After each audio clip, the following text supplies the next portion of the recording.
Tjenare, mä oon Arttu Lindeman, moi. Mä teen musiikkia ja YouTube-videoita. Kun mä menin yläasteelle, mä en oikeastaan juurikaan digannut ruotsista, mut sitten ajat muuttui. Nimittäin lukion kakkosella musta tuli vaihto-oppilas, mä asuin 10 kuukautta Göteborgissa. Ne, jotka ei tiennyt, Göteborg on Ruotsissa. Ja tässä 10 kuukaudessa täysin suomalaisesta perheestä olevasta, täysin suomalaisesta Artusta tuli yhtäkkiä kaksikielinen. No joo, tietty se ruotsi on nyt ruosteessa, kun ei ole pitkä aikaa puhunut, mutta jos puhuisin, se tulisi ehkä takas aika nopeastikin. Mä en tiedä mistä se johtuu. Johtuuko se siitä, että me hävitään niille aina lätkässä ja Euroviisuissa vai mistä, mutta ruotsalaisuutta, ruotsin kieliä, sitä kansaa ja niitä ihmisiä kohtaan Suomessa on jotenkin tosi syvä.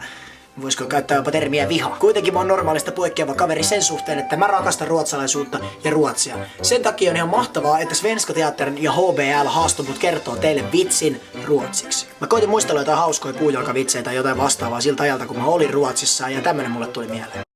Varför spillde norrmannen vatten på tangentbordet? Han ville surfa på nätet. Se oli hyvin tyypillinen ruotsalainen vitsi. Ruotsissa vitsaillaan paljon norjalaisista, ei juurikaan suomalaisista, mutta norjalaisia ne pitää jotenkin todella typerinä. Samalla kun Svenska Teatterin HBL haastoi mut tää vitsin kertomiseen, joka onneksi nyt on suoritettu, ne pyysi mua kertoa, että Helsinkiin saapuu merirosvoja. Tämmönen näytelmä kuin Skattkammarön, eli Aaressaari, pyörii Svenska Teatterilla kohtopuoliin. Toivottavasti sä näet sen ja toivottavasti jotenkin mä näen sen, koska se kiinnostaa mua. Ei mulla muuta, pitäkää lapset hauskaa ja älkää ruvetko vihaa ruotsia tai ruotsin kieltä, kun se yläasteella alkaa, vaan sen takia, että muut vihaa. Mä tein niin ja mä en tekisi uudestaan niin, jos mä voisin valittaa. Valita. Heippa.